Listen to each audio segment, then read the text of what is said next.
So Great with JP Drake, episode number 4. And I love talking with South Australian businesses. And I'm here with a third generationer, Kate. Hi, JP. Who's the general manager of Ferguson Seafood. They export seafood across the world. So we're here, and you obviously have had a lot going on this year, 2020. Yes, and I think it's been a tough year. It's been a pretty tough year. But before we get into that, what's the history of Ferguson? The history is my grandpa was a farmer in Cape Jaffa, and he helped out one day as a deckhand and decided that fishing was more of his lifestyle. So he sold his farm, bought a boat and license, and then Dad helped him out, and then he became a fisherman and then walked into the business. So walked in. So you're the general manager. I'm assuming you think you're in charge? I'm definitely in charge, yes. Yeah, I have that same, that happens to me quite often, but I'm actually not, so. I'm not either. Kate, how long have you been working in the business for? I started with a business in 2000, and I had a brief stint in London, and I'm back as general manager. What were you doing in London? Working for the South Australian government. Okay, so you helping exporters. Okay, so you've come back to SA, you're third generation. Yes. What other family members work in the business? My dad's the managing director. My auntie's head of sales, Lisa. My uncle Kim is the head filleter. And hopefully one day my 3 sons will be sitting here with you or talking about bringing South Australians eating South Australian lobster and seafood. We've had a good look around the facility today. I've seen massive rock lobsters out there. I didn't realise rock lobster could get to be this big. They can get up to 4 or 5 kilos. Wow, I've been getting ripped off at Christmas because I've only been getting things this small. Imported lobster are a bit smaller. Yeah, well, they say size does matter. Definitely. When I mentioned crayfish, you were saying maybe it's not called crayfish. Crayfish, lobster, Southern Rock Lobster, it's all the same name. Yep. Crayfish technically is the freshwater cousin, like the marron or yabby. So if you want to get scientific, it's Southern Rock Lobster out of South Australia in the Southern Ocean. You're catching rock lobster in the state. Whereabouts is it coming from? We have 7 fishing boats. 6 of them fish out of Port Lincoln, Streaky Bay, Pondalawi, and off of Kangaroo Island. We've got a factory in Port Lincoln and here in Adelaide, and then we also buy in the Southern Zone, which is from Robe, Cape Jaffa, Beachport, Southend, and we have a factory in Port Macdonald, which is near Mount Gambier. That's a lot of facilities, a lot of places. With your rock lobster, it's in the water, obviously. Yes, that's our big tank out there, the ocean. The big tank is the ocean, and I'd have to say some of the most pristine sea water in the world. It is. It's very sustainable, it's very clean, it's pristine, and it's cold. So when you catch the rock lobster, what's the process that's involved with that? We use baited pots, so we use South Australian salmon, wild caught salmon out there. We cut it up, we put it into the pot, the lobster crawls into the pot, and we bring it up and we bring it to land. So how long is it on average as a pot in the water for, or how long is that process from when the boat goes out to sea and comes back? It does vary. In the Southern Zone, they do day trips, and so generally a pot is in the water overnight and it's pulled up the next day, but in the Northern Zone around Port Lincoln, they could be out at 4, 5, 7 days at a time. Wow. So I've watched the Alaskan trawling show on TV. Yes. And you see crazy conditions there where it's ice. It's not quite as cold out there, or is it? It's as wild out there. Really? Like you think you're on a big boat, but when those big waves come over, you feel pretty tiny. So you pull them up from the cray pots. Do you freeze them at sea, or do you bring them in? There is salt water wells in the boats. Yep. So they come out of the pots into the salt water live wells, and they're actually, they leave the boat alive. And so then they come into live tanks in the factories. Okay, so we've seen some tanks here today, and you have, is there thousands out there? I don't know, is there hundreds in there? It looks like they're everywhere. There's a lot out there. We can hold a few tons, yes. So. And lobster used to be treated as something that's especially for Christmas only. Why, now we're selling, with COVID, with the 2020 being the crazy year that it's been, we're looking at things going on, well, how can we treat ourselves a little bit more? Yeah. So normally people look at lobster as a treat for Christmas time, but is there any real reason why it can't be all year round? No, there's no reason. People should eat lobster as a good choice of protein all year round.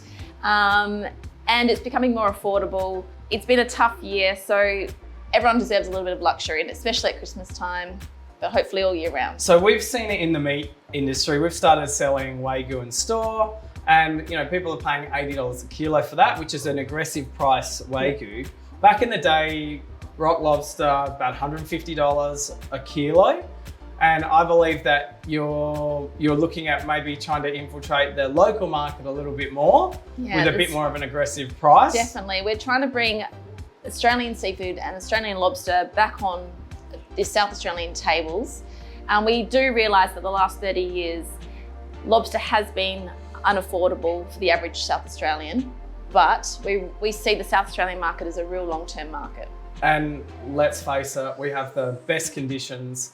We have, I can easily comfortably say we've got the best saltwater conditions out there for anywhere in the world. And you've exported across the world? We have, yes. Whereabouts has your product gone to? We have been through Asia and China. We've been to Europe, America.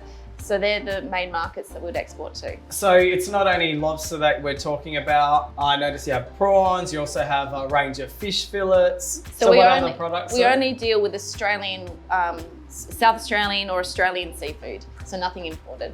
So what are some of the other products? So we do king prawns, we do garfish, king George, flathead, ocean jackets, red bite fish, currong mullet. We do scallops, southern bluefin tuna, yellowtail kingfish. Pretty much covers most eating that anyone. I did forget oysters. And there is oysters. I haven't. This is infused. It's lobster oil. Lobster oil. So that is lobster oil. It's lobster infused olive oil. So it comes from a South Australian olive farm, the olive oil. We make it here on site in Adelaide, and you can use it in a pasta, a marinara, a risotto, cooking fish, drizzle over oysters. With prawns, it's delicious. I've grown up having crayfish on my table, but all of a sudden it seemed to disappear, and then we were focusing on prawns. Why has that happened? Yeah, back in the late 80s, we started exporting lobster, and that pushed the price up, which made it unaffordable. And is that why there was a turn to go to prawns? Because at Christmas time, we sell buckets loads of prawns, and I'm sure you do as well.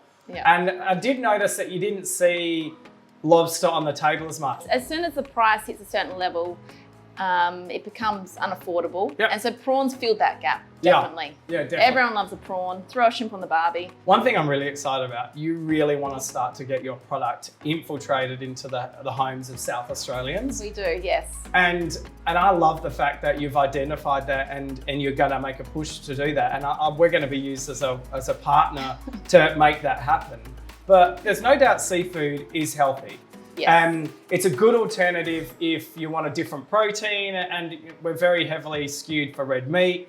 And I like seafood, but I think I get a bit scared for cooking some certain whole fish. I don't know what I'm doing, and I've spent some good money. Do you think that's the case out there with the public? Yeah, people don't know how to handle or cook seafood, and they're more likely to order it out at a restaurant because they like it, but they're too scared to cook it at home. Is it better to have fish frozen or fresh? Oh, there you go. That's a good question. We freeze our fillets the day that they're caught, the day that they've been filleted. So when you defrost our packs, you've got at least 4 days shelf life. Okay. So it gives you more flexibility at home. You've obviously made a point of difference to do this, and you're one of the first ones to start to make the packaging look quite neat and tidy. Yeah, we're trying to make it easier for the consumer.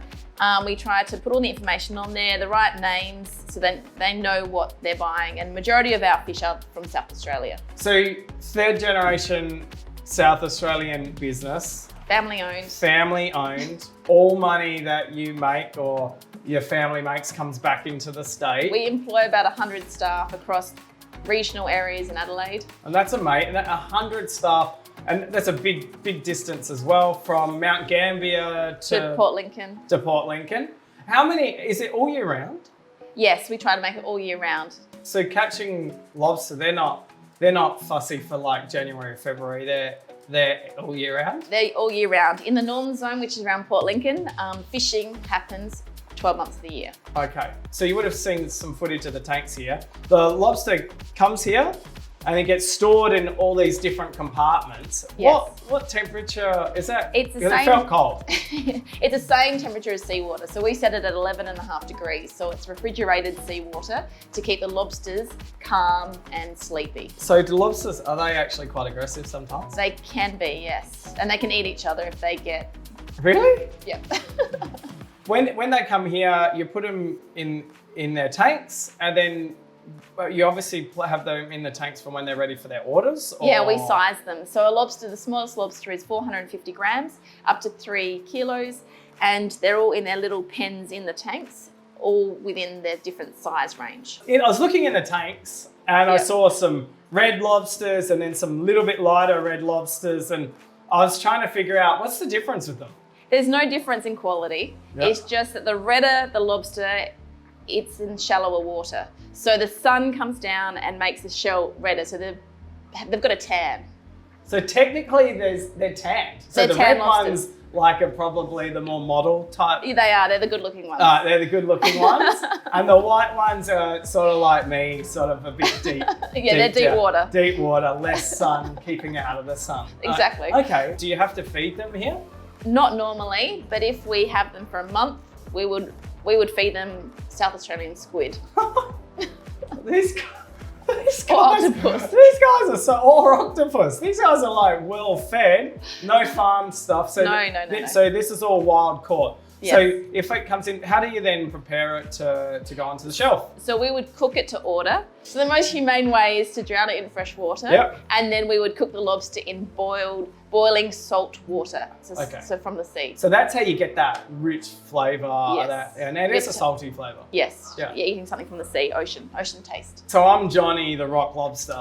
I'm in. We call them Larry. All right. So I'm Larry the Lobster. I'm cruising around the ocean, having a great time. I get caught because I was a sucker for the South Australian salmon and in the cray pot. And then I get caught. What time frame can that realistically get to the table of a consumer? Actually, a very quick process. So we would put Larry into our Port Lincoln tanks overnight, and then we would truck it in one of our trucks to Adelaide, and we would cook it, and then it would be sold the next day. So within a couple of days? Yes. Yep. It's amazing. That's fresh. That is fresh. Super fresh. Yeah, super fresh. Fresh or frozen? What do you believe is the best way to eat? If you eat a frozen lobster that's been frozen within a month, Yep. you can't tell the difference because Okay. we snap freeze at minus 18 within 90 minutes. Okay, so that gets rid of the myths of, people a bit meat, they get a bit funny if it's been frozen. Yes, The lobster is actually a bit of a unique beast. it is. People should definitely try it. So there you have it, another South Australian business doing a fantastic job of supporting other South Australians. Like I've always said, it's about supporting local wherever you can, and every single person can make that decision. So it's crucial to support local. What's more important is that we want to make sure we're going to get this product in the houses of every single person out there. Do yourself a favor. Let's get some locally harvested rock lobster on your table for Christmas at a fantastic price. You are trying to make a big push to make sure that we can have rock lobster on the tables, not only at Christmas time, which I'm sure you're under so much pressure for, but every other occasion out there. Like, what are some of the other occasions that people should have rock lobster on their table? Mother's Day, Father's Day, Valentine's Day, Anniversaries. anniversary, And Monday. Monday, Yeah. Tuesday. Wednesday, Thursday. Friday, Saturday. and Sunday. So every day can be Rock Lobster Day. Thank you very much, Kate, for having a chat with us. I am definitely going to be buying a larger rock lobster for my family.